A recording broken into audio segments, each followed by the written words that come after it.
Welcome, Otafest listeners. I'm Jay, and today we are joined by no other than Nancy and Angelo. There are no others here. The penultimate episode of Season 8. We're finishing up our Spring 2023 reviews and launching our final episode next week with our hot takes on Summer 2023 anime before our regularly scheduled break. They are going to be at least 30 degrees Celsius takes. You are going to walk into those takes and you're going to be, oh, that's kind of toasty. Do I need to wear sunblock? It's a little, oh my God. A little spicy. It's humid in here. Oh my God. Humid and spicy. Oh my God, that was a breathy take right there. That anime is sweaty. Yep. That anime thick, boy. But hey, we can talk about this past season that just happened. We can, because that's what we're here to do. They were okay. Just to start us off. We were like, is this the banger? TLDR, it's okay. Because back in the preview episode, we went, oh no, have we found the single season that was full of all the bangers? And, I mean, there were a lot of bangers. We didn't choose a single bad anime. Yeah, we didn't choose a bad anime. The worst case is forgettable. Yeah. Which isn't bad, to be fair. Overall, I would say the choices that we made were a solid, like, 6 minimum across the board. Hell yeah. We had no X-arms. No X-arms allowed. No, what was that one? Cestus? Do you remember Cestus? God, Cestus. That was like the Greek... It was the Roman Colosseum one. Yeah. Yeah. Ooh. Yeah. But yeah, let's start off our review, our single episode. So much depth that we cover per series review. First one that came up is Kimi wa Hokago Insomnia, also known as like Insomnia After School, I believe is the English. That sounds about right. I believe that. Yeah. It was solidly okay. It was very cute. It was wholesome. Yeah. Having that said, I couldn't see myself continuing it. Not gonna lie. No. I actually already picked up a different romance anime this season, so I only have room for one. I really only have room for one romance. He only has room for one Toki in his Doki Doki. Exactly. Angelo has a plate that he fills every season, and there's only room on it for one romance anime.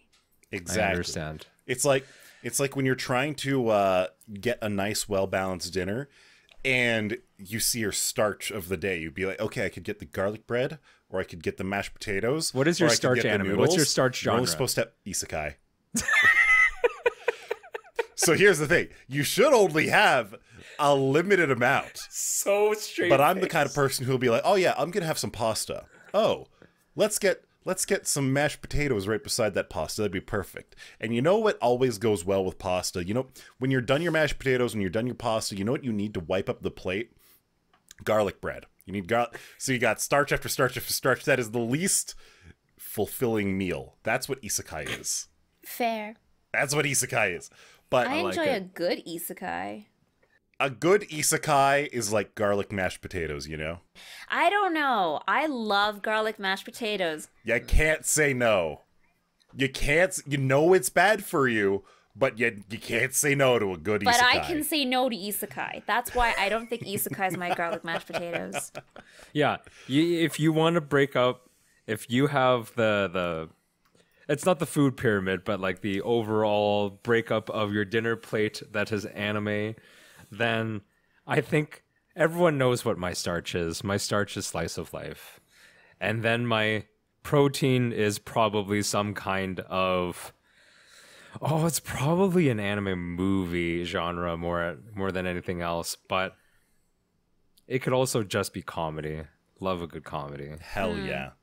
But I have to ask you, yeah, rolling it back to after school insomnia club, you're currently working on night shifts. You're swapping days and nights like 2-3 times a week.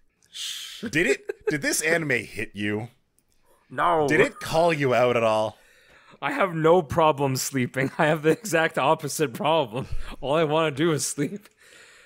I mean, in fairness, in the show, that's all they want to do either. Like, they can't sleep at night, but all they want to do is sleep at day. All I want to do is sleep in general. But I wanted, like, on the topic of the anime itself, I really felt like I'm not a manga reader, but this is probably a decent manga. It's not a great anime, at least not from the first episode. Fair.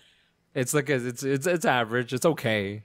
You might enjoy it if you were already a fan of the series as the manga, but I don't see a lot going for it.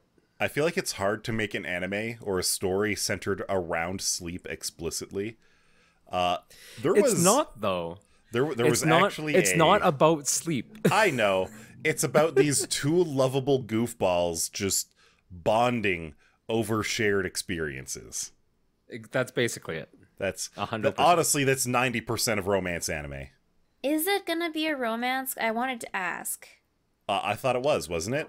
Is it an assumption that we're making? Because I feel like the story is very obviously heading that way, because it's like, oh, it's a boy and a girl, and the two of them share this one thing that no one else seems to really get, and it's like, are they pushing them into a romance? Because I kind of wish they weren't. I think they are. I'm pretty sure they are. I feel like it is basic enough that romance is... Okay, here's my argument. Whether it is a romance anime or not, if it's not, stop hinting that it might be. Okay? You don't have to do that. You can just be friends, and you don't have to. There can be no inkling of romance. They have done the inkling of romance. That's my problem. They already sort of did, because when he opens the box and they have that moment. Yeah, or when they were waiting, the police scene. Yes. Oh yes, the police scene. Yes. Okay, I remember now. Yeah, like they've already sort of started hinting at it, and I was just, a very large part of me wanted it to not be a romantic story about the two of them. I just wanted them to be good friends. That's totally fair. Yeah, I get that. It is what it is, and we move on. Yeah. Angela, why don't you tell us about the next show? So the next show, Edomai Elf, or in English, Otaku Elf, is exactly what it sounds like. It is a reverse isekai where an elf was brought into modern-day Japan and then worshipped as a god because she's cute. We're talking about fantasy elves, right? Yes, we're talking about like Tolkien-esque elves. We're talking about like anime elves. We're talking about ball buddy-like elves. Just very high fantasy elf brought into this world. Yeah, we're not talking about the short Santa elves. We're talking about the tall, gorgeous elves with long ears. And it turns out she's an absolute neat. Exactly. Total shut-in. Because someone 400 years ago was like, oh my god, look at her ears, they're long. And so she was so mortified by that, she spent the next 400 years inside. I know that Angelo likes this. I do, it's very cute. He's watched more of it than us. He's actually gone into the series. Whereas Nancy and I'm fairly certain we're both on just the single episode experience for this one. Yep. Quite frankly, my opinion of this show is that it's absolutely forgettable. In 2 to 3 years, nobody is going to be talking about Edomai Elf.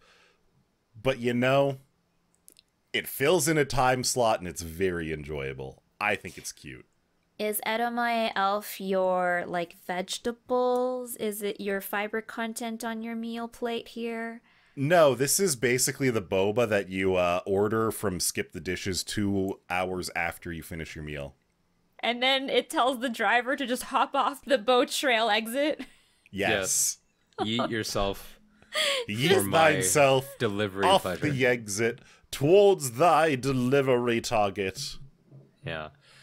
Nancy and I basically came to the same conclusion. It is at least the first episode is a thinly veiled Red Bull ad. It's a thickly slathered Red Bull ad. I think Red Bull showed up several times in the first episode. It really did.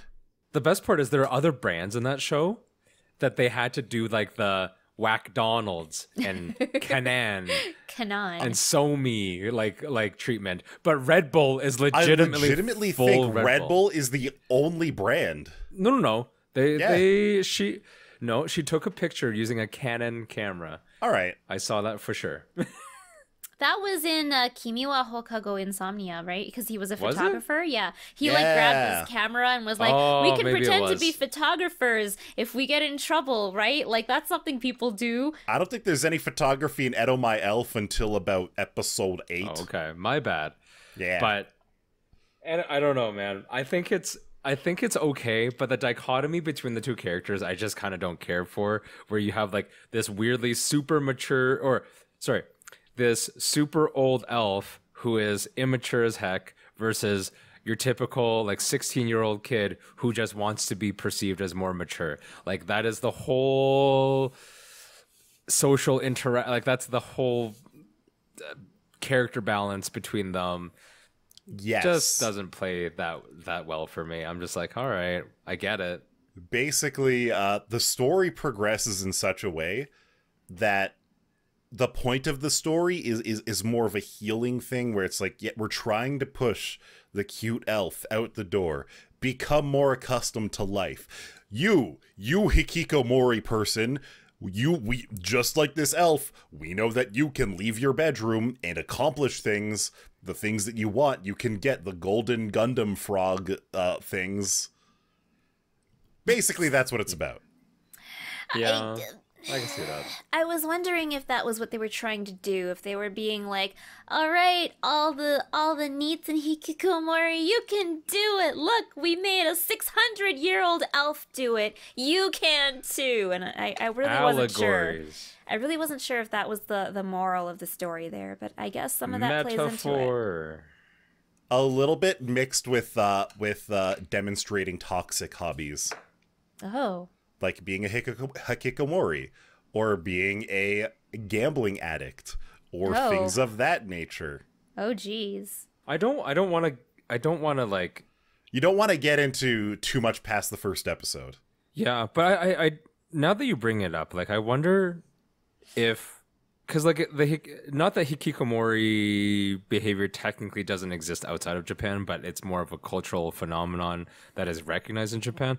I wonder if it's classified as like a form of like not necessarily mental illness. I don't want to go that far, but more like I can't think of the term right now. I literally know the term. Disability? I can't think of it. No, not disability. It is like a form of anxiety. Something like like related to like heteronormative thinking. What am I thinking of? Autism? Neurodivergence? Neurodivergence. That's absolutely the word I was looking for. Thank you, Nancy. I wonder if it's. I wonder if there's like a view on that. I have no idea. We're probably going too deep. But I'm curious now. I'm gonna do some research. I'm interested now. Maybe. I just know that it's definitely a huge source of anxiety for some people, just going outside and being around other people. I understand that. Mm-hmm. Sometimes it's nice just to be inside. Yeah. Be away from all the other thing. But the characters in our next show, going outside is kind of dangerous for them. But staying inside kind of sucks too. They do a whole lot of traveling. So Tengaku Daimakyo is this, in the first episode, is this very mysterious hop between different sets of characters. One of them seemed to be in a post-apocalyptic something, because they're wandering from town to town and sort of scrounging, really. They're trying to recover any resources they can from homes that have been devastated or left completely uninhabited for many, many, many years.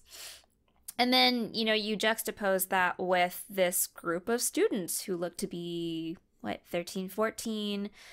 They're all in a school. They all wear like a uniform. It's not a traditional school uniform or anything, but they have these overseers who are managing their curriculum and managing the students' lives. And it's two very, very different storylines that seem to be going, and they don't spoon feed you anything, right? It's just here's what's happening in these characters' lives right now, and that's it. And there's a lot that's left unspoken. So I've been keeping up with this series because A, Production IG works on it, and B, the trailer had very From the New World vibes for me, if I recall right from when we did our preview episode.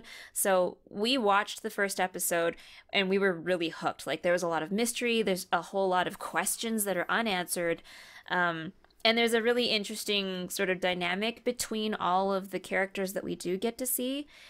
And it just, I don't know, it just sucked me in. Like, I needed to know more. I need to know what's happening. I need to know who these kids are and why do they all seem to have these weirdly premonitory abilities, or like these crazy athletic abilities. Like, they don't tell you anything and they don't spoon feed you, and I really like that.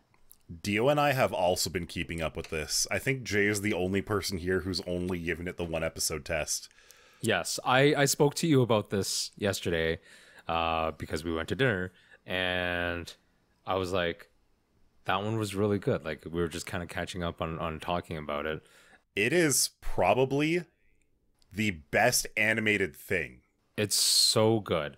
I will try to actually start like watching it once I have a little bit of free time, because I'm like genuinely interested. I feel like a manga would be great. Like, I feel like it just has really condensed, strong story. Nancy and I looked it up when we were watching it together, and found out that it's 13 episodes, which is one of my favorite episode formats. Yeah. Just one love cooler. how condensed the story is, and it just offers so much in the character writing, in the world building. It's also just very well paced. Like, every episode following episode 1, enough things are happening that you feel like there's progression in your understanding of the world. But like, what are we at right now? Like episode 7 maybe? And I still have not all of the answers. I'm still like hungering for more. And yes, they start revealing more and more things to you about what's happening. But yeah, it's really funny because watching episode 1 again with Jay after, keeping up with the series this season, it was really interesting to pick up on little things in the first episode that one could just brush off as, that was a joke. That was just a quirky moment that passed. And now, knowing what I do, going back and watching that first episode again was like, oh, they start hinting at a lot of things very, very early on. Oh yeah. Yeah, it feels like it's a series, especially if you really like the world building, it's worth watching probably once or twice over. In the same way that I've watched like some certain things just have that ability. Like one of the things I like to watch is like Pulp Fiction, because I remember the first time I'm like, this was really good, but there's something else that I'm not like getting, so I need to watch this like more times. Like Pulp Fiction is probably one of the movies I watch the most, just because I enjoy it enough, and to watch like how it tells its story. Mm-hmm. I would think that Tengoku has that ability to do so, to present its story in a way, and I think, again, if you read the manga, it's probably super worth it. Again, not as a reader of it, I can just see where the value is in doing so. I am the kind of person who, when I really enjoy a show, I like to share it with people by watching with them. And part of it is for my own selfish reasons. One is because I want to see how other people react to the same things I reacted to. So Jay, I absolutely do want to watch episode 2 and 3 with you, because I know what's coming, and I had such a visceral reaction to a lot of it. Oh, heck yeah. So, I would love to make that time. I think we can. I have some sometimes in June, or just we do a little evening show, because like it is honestly very captivating to me. There's people always like, oh, like slice of life or comedy or whatever, but I do really like thrillers. I like thrillers in across most genres. This is a great thriller, or at least has the potential to be. Yeah, the only problem with thrillers is that sometimes the build up is the best part, but the release is the worst part. So I am slightly worried about that, but you could say that about a lot of different media. And at least you don't invest like 8 years of watching Game of Thrones or something like that to be let down. I have that same concern about this show for a different reason. So I am really invested. I want to see what it has to say, not because of the mystery and not because of the thriller aspect of it, explicitly because I am 100% of the opinion this entire show is an allegory or metaphor for being trans. I have no idea what he means by you that. Don't. You No. would Not not yet. yet. And But when you mentioned it, you did mention it to me. I thought it would be interesting. Nancy, like, do you see what he's talking about? I don't want to say anything because I don't want Jay to think about anything while he's watching it. I just want him to experience the show and then think about it after. Well, don't worry. I have no brain The cells. problem is, any argument that I can make for the show being an allegory for being trans would be something of a spoiler for episode 2 or 3. I can't remember quite which one it is. That's why I'm not gonna. Okay. All right. Like, there are some like, character we can set identities up that are very interesting to think about. I'd be happy to set up, a little bit more of a Watch group party? watch night. Yeah. If it's just watch Jay's reaction night. Yeah. Even if it's for you guys. And so I'm just really interested in what are they going to say? How are they going to finish their statement in fair. the last few episodes? I also want to say, Nancy, you didn't know the reference that I made when I was watching this. I don't know if Angelo's watched it either. Do you know about Bird Box? I know of the Sandra Bullock I know movie of the that movie. was I like haven't 5 years watched ago. it. Yeah, but it was basically that whole thing where like you have to be blindfolded. If you can see, the monster gets you. That's basically it. There's obviously you don't, at least in this show, it doesn't seem like you need to like cover some of your senses or something like that. But there is just something about the world that seems very familiar between Bird Box and Heavenly Delusions. So I don't know. I'm either way. I sort like Bird Box was only okay, but I did like the world, and I do like Heavenly Delusions world. So I'm looking forward to it. I want to see what you think after like episodes 2 and 3, because episode 1 was a very strong hook, and then 2 and 3 just sort of keep propelling it. Okay. Yeah. That's good to know. Yeah. We will set something up. I'd be happy to. That's something that I've noticed. You and I have noticed. The pacing in every show, they set up some kind of crisis. They give you some catharsis, some kind of time to rest, some time to recover. And then something new happens, which, saying it's like, yeah, every story does that. But they always have you at the edge of your seat. They give you some breathing room, but only just enough, and you are never bored watching it. Again, Here's hoping. it is the best animated anime this season. Interesting. It's so I really good. did enjoy it. It's very well animated. All right, let's move on to the next one. Bit off the beaten path here. Complete 180. Complete 180 was what I was gonna say. Yeah. We have Kawaii Sugi Crisis, or Too Cute Crisis, which is about, honestly, kind of underwhelmingly stupid alien meets Earth animals, which is both. I don't want to make it sound dumb, because out of the things that Nancy and I watched outside of Heavenly Delusions, like between Otaku Elf and Insomniacs, we were kind of like, this one's okay. Like this one, it's not. But to be totally clear, I apologize. I'm speaking, too much for all of us. It's probably not something that I would watch more of, but in a first episode treatment, it was totally just fine. It was fun. It reminded me of Azumanga Daioh a little bit. Yeah. Oh, I can see that. Yeah, especially with the whole like cat and animal like idea. The thing that I really that got me that like I didn't like got me. You are an alien species that can I would assume travel through interstellar space. And you can't do a scan of what lives on the planet?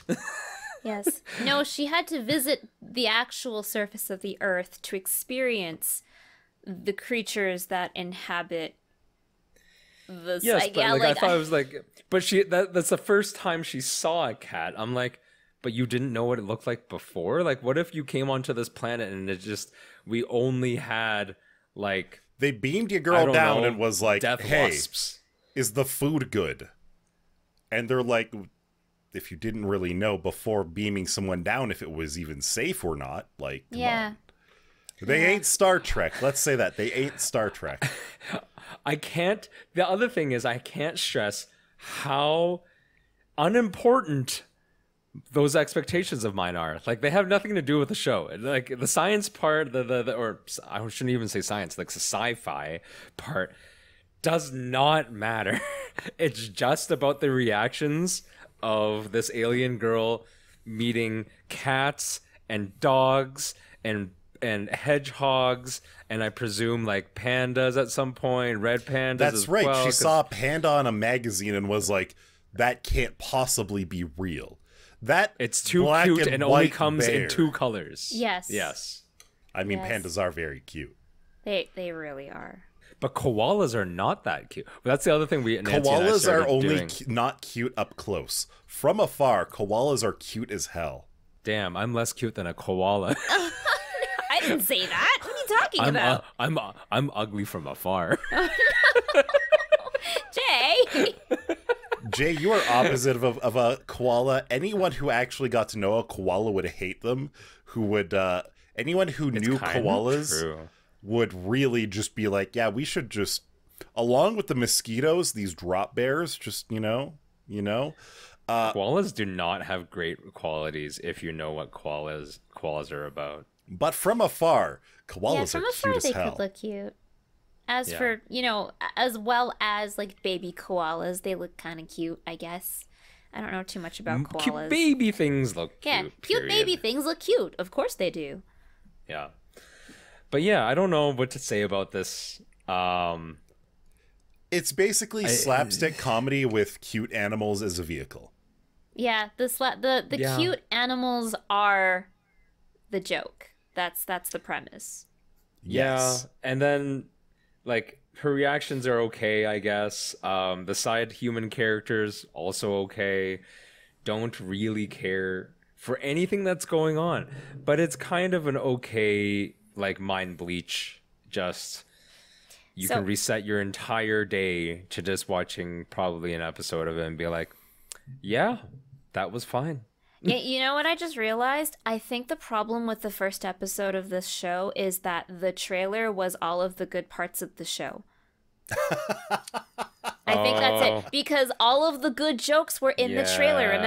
Remember we all laughed when we saw like the animated graphic of like a silhouette of her head and her brain, and then a cute cat comes in there and just shoves her entire set of brain cells out, and then it's just the cat in her head. And like that was the joke. That was the funniest part of that episode. They gave it all to us in trailer. Yeah, I actually think that's what happened. Like, it's not bad. It's just forgettable. It's the kind of anime where you just watch it, you enjoy it. If you had nothing else going on that day, nothing has been lost by watching it. It's the mindless idling mobile game of your video game repertoire that you might be playing. It is the pile of peas with butter and just salt and pepper on it, where you're not like, oh, this is my... Nobody's favorite thing is just buttered peas. but most it is people okay. like it. Yeah. Yeah, like I like buttered peas just fine. Just it's not my favorite thing in the world. Also, if we're gonna get this dinner metaphor rolling, Heavenly Delusion was absolutely a nice, juicy, medium rare steak. Yeah. Protein. We'll see if it upgrades to Wagyu steak, but it was definitely a very nice quality steak. It was it appears to be ribeye. Even if they botched the ending, it's like a perfect Costco steak at worst.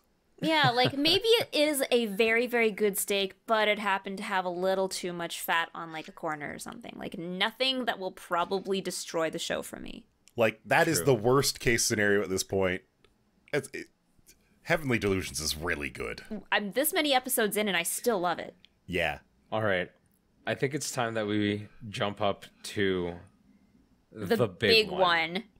The one that we kind of have been just sitting on because we knew the first episode was so big and we watched it ahead of time, so we kind of haven't talked about it for weeks. My God. Oshinoko is just...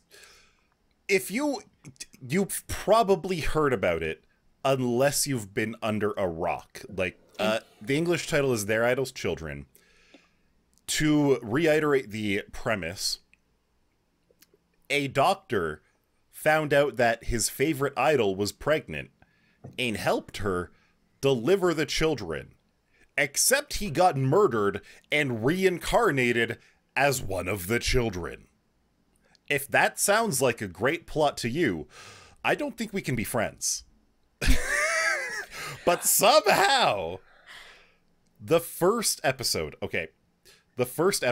is 120 minutes, is that right? No, it's an hour and 20 minutes. An hour and 20 minutes. It's an hour and 20 minutes. 80 minutes. 80 minutes. It's 1:20, not 120 minutes. Right. Yeah. But yeah, it was like a full feature film in there.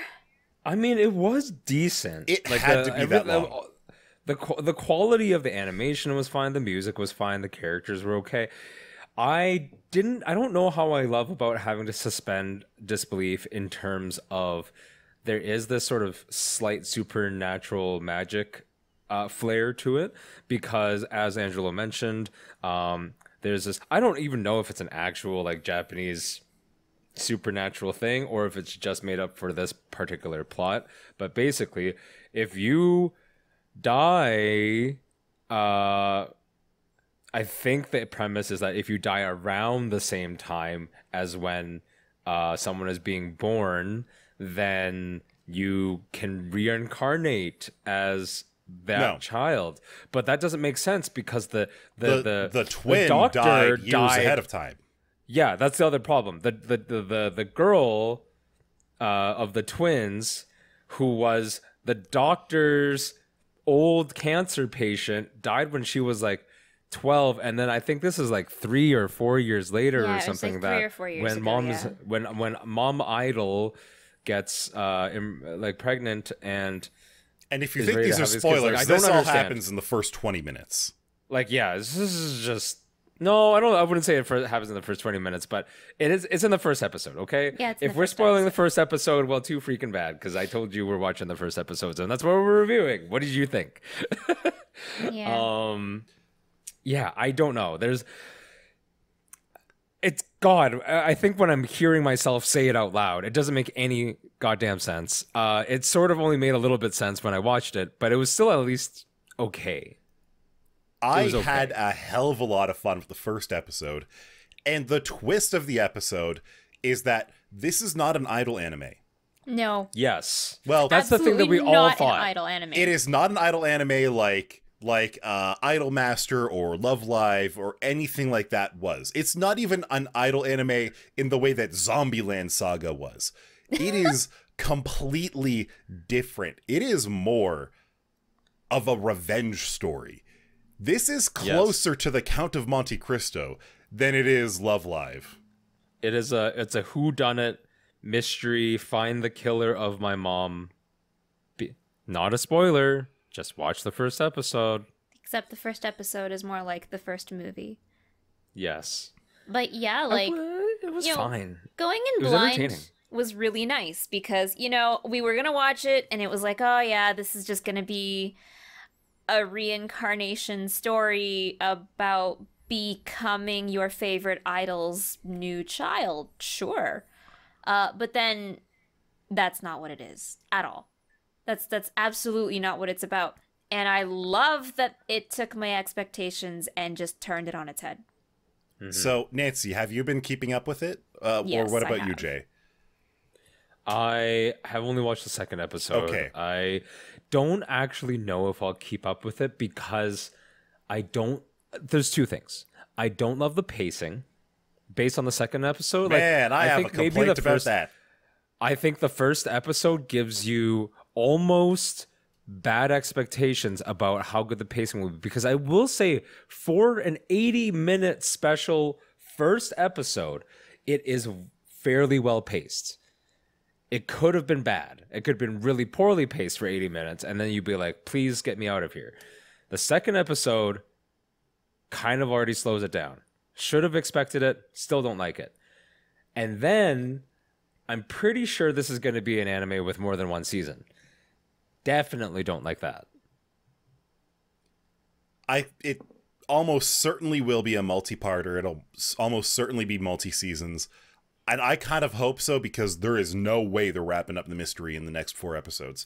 But, Nancy, did you feel disrespect by them having... Do you remember the way that the episode that aired the same week as Otafest ended? Yeah. Yeah? Yeah. And then they did a clip show, a half episode, a recap episode this week, and I was just like, no, you can't just drop that on us and then give us a recap episode.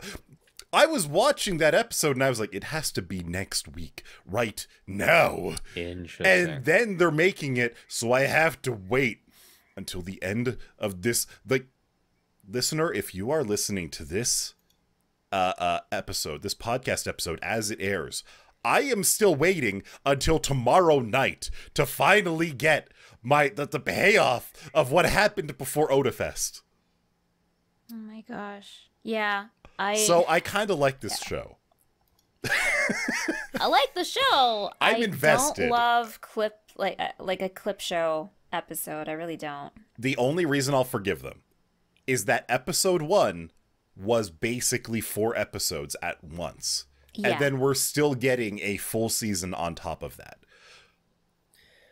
I probably won't follow up on it. Out of everything that we've watched and talked about, Heavenly Delusion is basically the only thing I can see myself being truly invested in.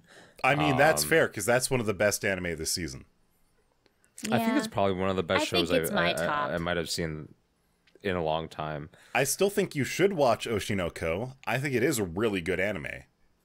But if you're not vibing with it, then Yeah, I mean, there are shows where I watch one episode and then I think, all right, I'm going to upgrade you to the 3-episode try, and then if it really still doesn't work out, then, well, whatever. I only wasted 3 episodes of time on it.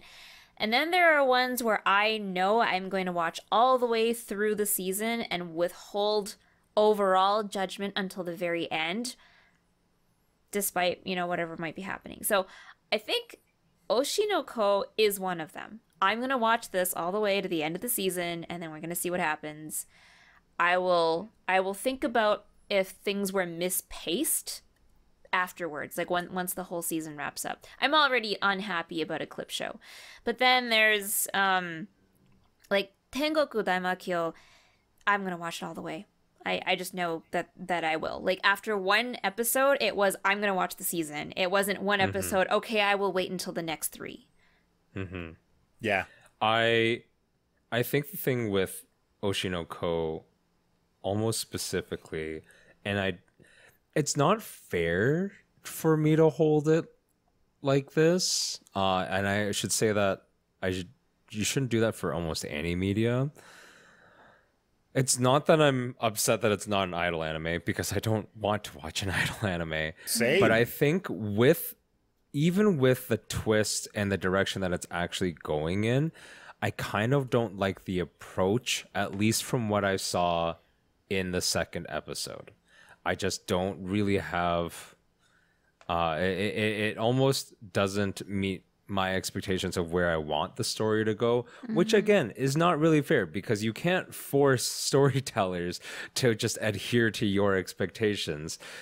However, art is subjective. Anime is art. It's also God's greatest mistake, as Hayao Miyazaki has noted.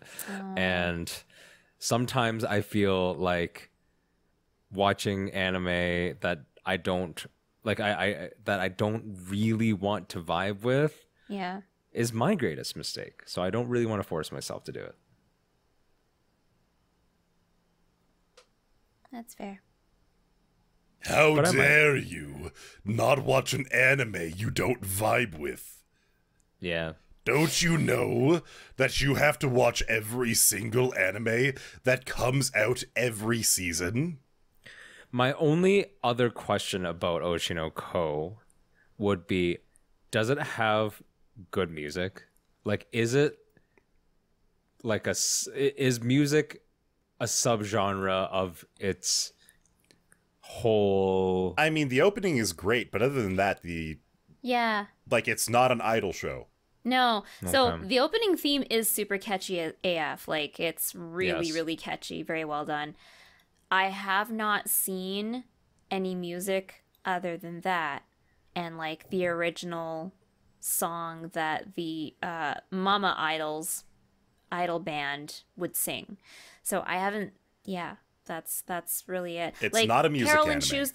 Carol and Tuesday had songs like interspersed every few episodes. They did a new song. There's like no. Even Pari Pikome, even your boy Kongming had more music than... oh my god. Your boy Kongming was such Oshinoko. a ride. Your boy Kongming was great.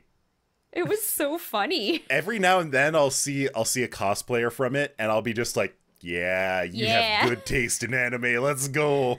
That's good. The opening theme for your boy Kongming was very like DDR reminiscent. It's a cover of a Hungarian pop song. Damn. I like that. That's cool. It was great.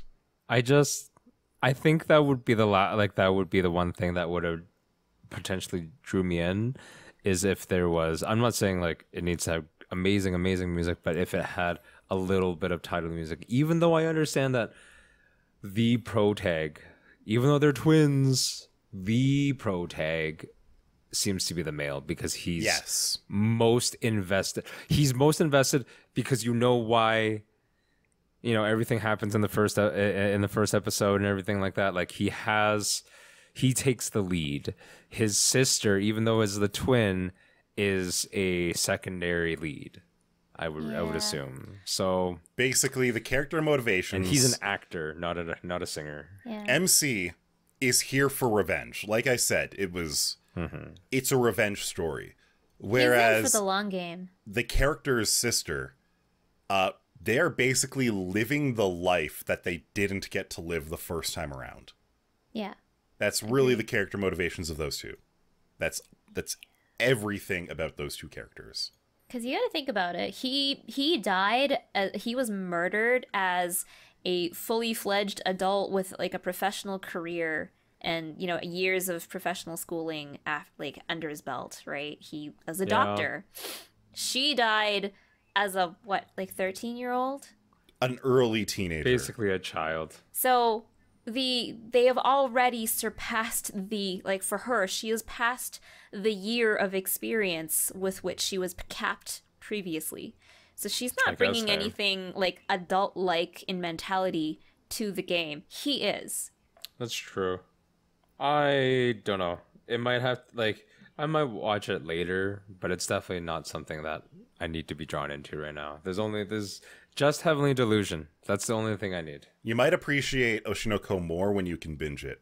Yeah, I agree. Because me waiting 2 weeks now for the follow-up of that bombshell they dropped in the Oh. I'm sure you and everyone else waiting on that feels the same way. God. How dare they do that to me? The audacity. Hey, I know that. Well, I'm waiting for next episode, so I think all of our listeners should too. Have you? I wanted to say viewers. Most people are listening. It's true. People are just staring at the waveform. Or just watching the mesmerizing podcast Tape. The tape graphic. Yeah. Well, that's another one. Next one's the last one, so we'll see you there. Bye. Take care. Fare thee well.